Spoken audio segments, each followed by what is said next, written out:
Divisions widen within NATO. US President Donald Trump is furious after a refusal by European member states to join the Iran war. Reports say he's considering measures against the UK and Spain.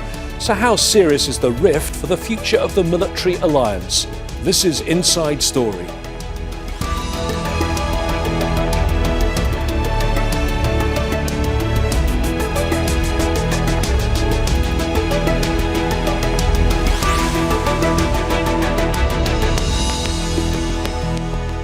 Hello again, I'm James Bays.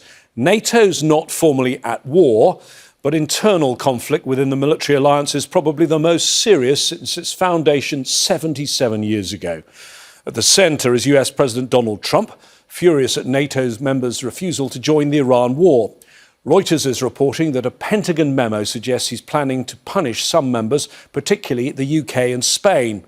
All this comes just months after another major dispute over Trump's desire to annex Greenland, territory belonging to NATO member Denmark.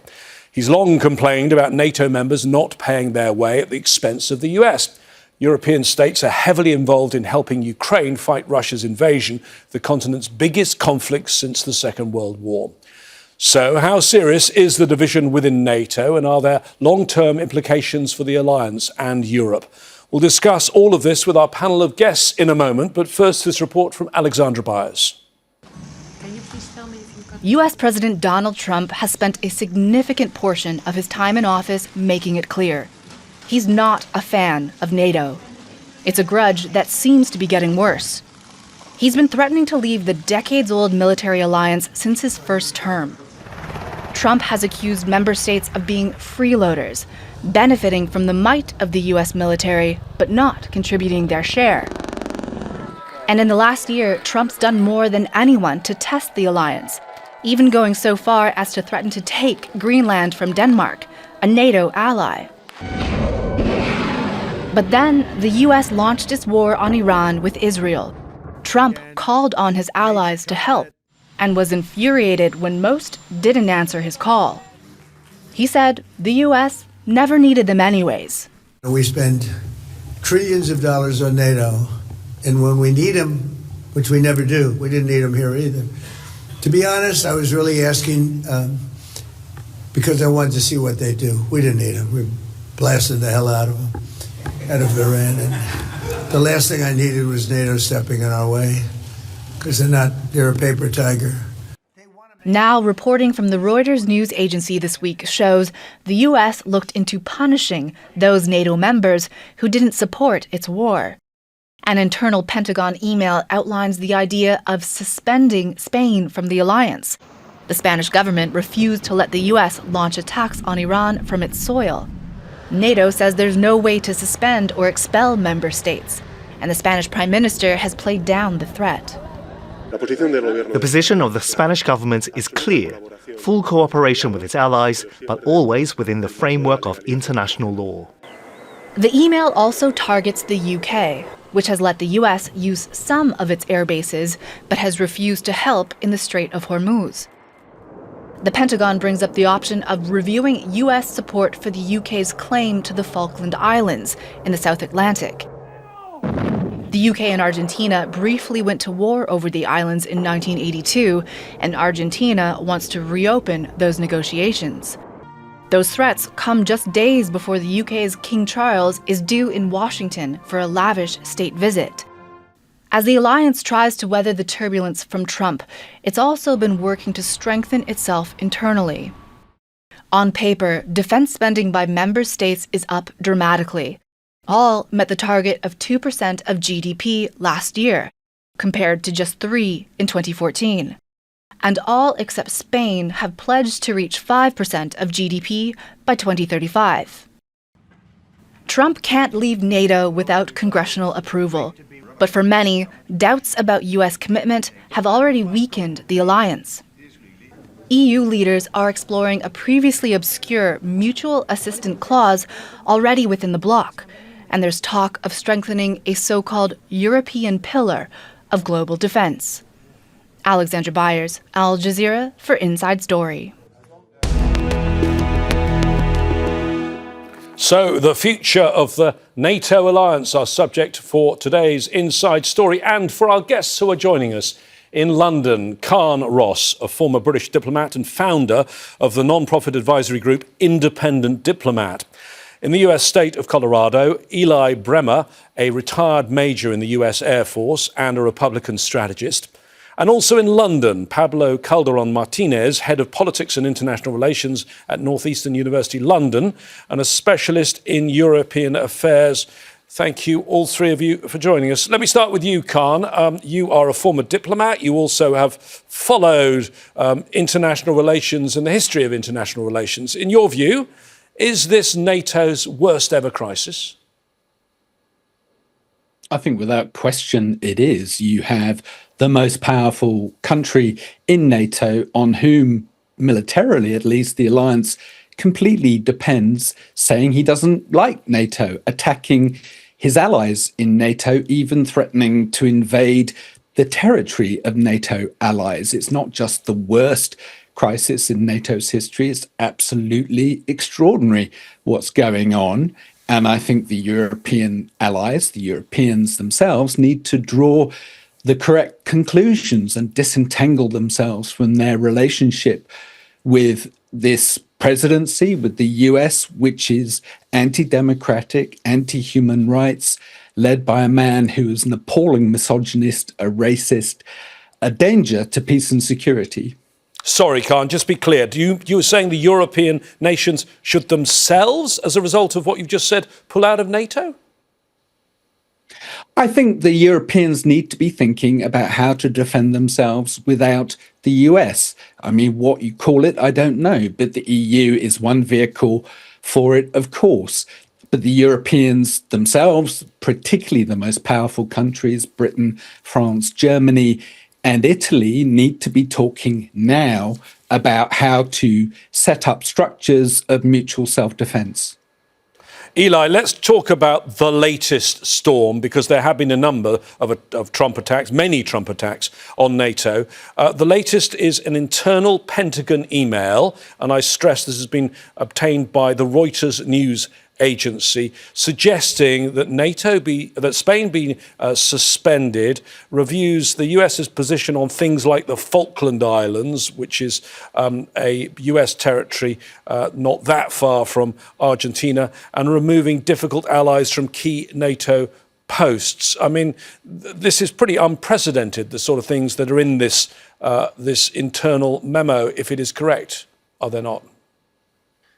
Well, potentially it is, but one of the things that it's important to understand is that there are a lot of memos that go around the Pentagon. So simply because there's a memo there does not mean that this is established policy. The Pentagon conducts incredible amounts of planning and contingency planning. And so it's unclear whether this was a serious memo or whether this was simply written as one set of options. With that being said, it does appear right now, given the leadership of President Trump and the cantankerous relationship that there is within NATO, that this is the type of thing that could be on the table if the relationship between the United States and NATO continues to diminish. So I would take it seriously, but I would also caution that it is unclear whether or not this is an actual set of plans or whether this was simply drafted by someone as a potential option that was never really considered. Pablo, let's talk about exactly what is being suggested in this memo. Now, NATO is the North Atlantic Treaty Organization. This is the North Atlantic Treaty that the whole organization is based on. This was signed 77 years ago. Your understanding of this treaty, can Spain be kicked out of NATO?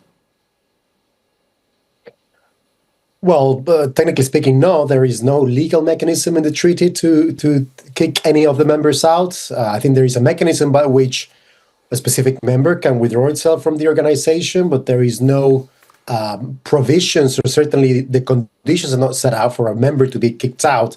And I would imagine if there was any such provision, the bar would have to be a lot higher than what Spain is now doing. And yes, of course, Spain has maybe fallen outside of some of the commitments to NATO, but that's been the case for many, many countries for many, many years. So I don't think there's any real legal mechanism and any reason Why Spain would be kicked out of NATO or how it would happen is very much unclear. Having said that, there's always the option, of course, that the United States does lead the organization. It is the moral leader of the organization to a great extent. It was founded by the United States. It's the main provider of military equipment and goods and security for NATO.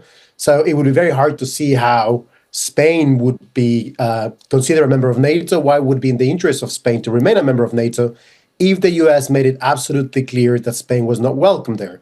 But I think we're still far away from that scenario. Carne, Spain has an air base and a naval station in the south of its country, which has been used in the past by the United States, where they have resources there. But this isn't the only. The fact that's not been allowed to be used for the Iran war isn't the only problem between Spain and the Trump administration. And Prime Minister Sanchez has been very vocal in his condemnation, not just of the war on Iran, but also of the Israeli bombardment of Gaza. Yes, I think talking about memos circulating in the Pentagon or the legality of kicking Spain out of NATO misses the point. NATO is essentially a voluntary organization. It may be based on a treaty, but if Trump chooses not to defend its members, then he can, and that will have very dramatic consequences. I think we need to be looking at the deeper issue of, do we share the values of this presidency? And it's abundantly clear that we do not. Trump is anti-democratic. He has tried to subvert democracy in his own country. He challenged the 2020 presidential elections. He whipped up a violent crowd to storm the Capitol, let alone his relationships with authoritarians around the world. Vice President Vance went to Hungary to campaign for Viktor Orban, who was an authoritarian who has dismantled democracy and freedom in Hungary. What more evidence do we need that the values of Europe, of commitment to democracy, heterogeneity, tolerance, human rights, are not shared in Washington right now? It's tragic. I love America and the values it used to stand for, but it does not stand for those values anymore. Eli, you're the right person to answer that. You are an ex-military man, but you're also a Republican, a Trump supporter. Yeah, I think there's a lot of truth in what was just said, but I think it potentially goes deeper than that. There has been a rift that has been going on between Europe and America really over the last probably 3 decades, and it has been a divergence of values. And as my colleague stated, Europe has definitely got a different set of values than America does. America is actually not a democracy. It is a representative republic, and it follows the rule of law. And what we've seen now is there are countries that are heading toward a more of a pure democratic environment, which is very unstable historically. And I think I think he's correct. Europe's values are diverging from America. America has valued secure borders and a different type of freedom and intellectual freedom in the United States that Europe is now leaving from. If you look at the values of Europe today versus the values of America, it is easy to see they're diverging. And if you ponder why would the US stay in this environment, realistically, it's, I think, largely because ethnically Americans have historically been more out of Europe than out of other parts of the world. But America has become much more ethnically diverse, which also means that logically America is going to start looking for allies that share its shared values. And Europe and the United States no longer share all those same values. So this is a split that I think is a few decades in the making. And if Europe and the United States continue to diverge on things like free speech and on the importance of self-reliance and self-defense, America believes that Europe should primarily defend itself. Europe has taken the position that America should primarily defend it and also prop up its economy. It's hard to see how this shift does not lead to a complete divorce between the United States and Europe. Pablo, I mean, other NATO allies, I think all the other NATO allies believe President Trump's war was ill-advised and they were not consulted on the war before it took place. The fact that Spain's been singled out, there are other countries, Italy, France, big countries, who haven't done anything to help the US war effort. Is it because Prime Minister Sanchez is the most outspoken? Yes, and I think we have to understand as well that politics plays a part, right? It's a political calculation from Pedro Sanchez and the government of Spain. Pedro Sanchez has emerged as a leader, shall we say, or has portrayed himself as a leader amongst more progressives or left-wing leaders across Europe and further afield. Just last week, there was a meeting of left-wing progressive leaders from Latin America in Spain that was attended by the presidents of Brazil, Mexico, Colombia, amongst others. So there is a political calculation there. And Pedro Sanchez, to a great extent, is fairly comfortable playing pantomime villain to Donald Trump because it helps with his image and it supports his image of being sort of the shining light of progressive politics and left-wing politics and democratic politics, honestly, in Europe and further afield. And Donald Trump is not particularly popular in Spain, and he's not particularly popular in any other European country, I would venture to say. So it's a political calculation from Pedro Sanchez. I think what Pedro Sanchez is calculating here is that Donald Trump is not going to be in power forever, one would hope, right? And then when things change in the United States, the relationship can become a little bit more normalized as it was before. I really don't think it's inevitable that we're seeing a divergence of values between Europe and the United States. I mean, there are going to be always differences between the political systems that we have in Spain or Europe and the US. But at the end of the day, making a distinction between democratic politics or representative Republican politics is splitting hairs here. There's democratic regions, democratic countries that share more and have more in common than any other group of countries outside of the West or the NATO alliance. So I really don't think this is necessarily a rupture in values per se, but I think politics plays a very big part. And I think both parties are playing a dangerous game, a political game that may lead and might have long-standing dangerous consequences. Carne, Spain's been in the firing line for some time, in part because of funding, and we'll come to the funding of NATO later in the discussion. But the other country in the firing line is where you are. It is the UK. The UK always used to be seen as the country that followed the US in many of its military plans. For example, and you were involved in this, the war in Iraq in 2003 when you were a senior diplomat at the UN Security Council. Why has Trump got this thing against the UK right now? Prime Minister Starmer described as no Winston Churchill. Now it's the Falkland Islands. Remember that the UK went after Argentina when it invaded the Falkland Islands in 1982. Why is this all coming up now? And I note that the King, King Charles, is about to land in the US in the coming days. Yeah, what a fun visit that's going to be. I mean, I can't wait as a fan of the royal family and President Trump, or rather not of either.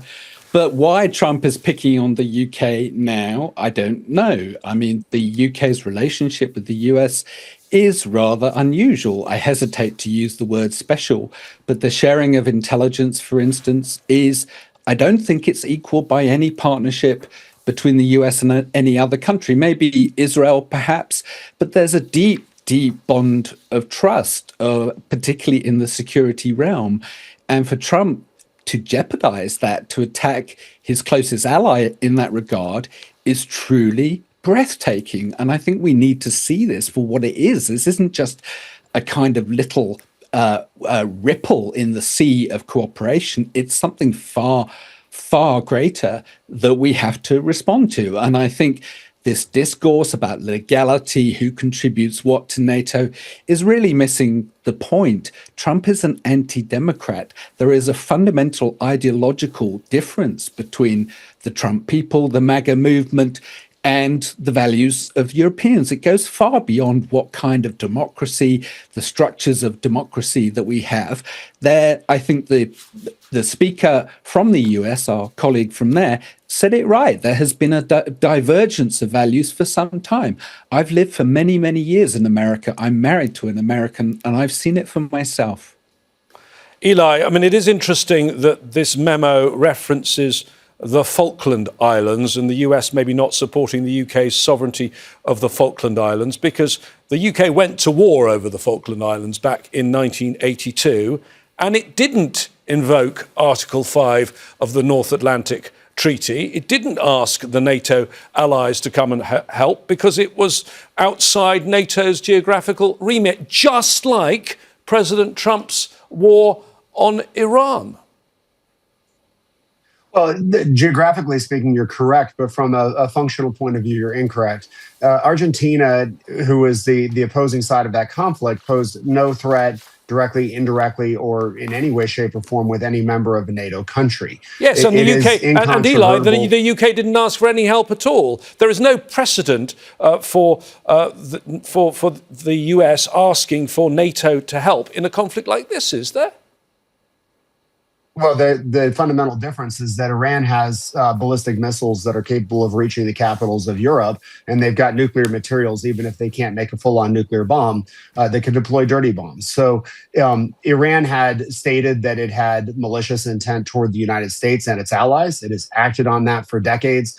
So I think there's a fundamental difference. It's not just about geography. It's about the threat to the region or the threat to the alliance. And Argentina had no threat to the alliance. So that was a dispute between the UK and Argentina. Iran is of great threat to Europe. Now, Europe doesn't seem to care.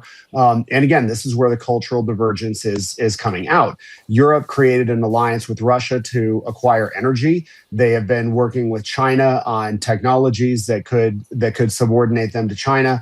And they don't seem to care that Iran is developing nuclear weapons that could reach them. So from the United States point of view, what President Trump is saying is that, hey, Europe, if you don't care about your own security, if you're not willing to secure yourself first, why should America spend its treasure and its blood to help your security? And that is the main question that's going to be going forward with NATO. Well, the other main question is about the funding of NATO. Complaints about NATO allies not paying their share have been coming from the occupant of the White House for literally years. Let me read you this quote. "Free riders aggravate me." But the interesting thing is that comment, which was reported by the New York Times back in March 2016, was in fact from the president at the time, Barack Obama, not Trump.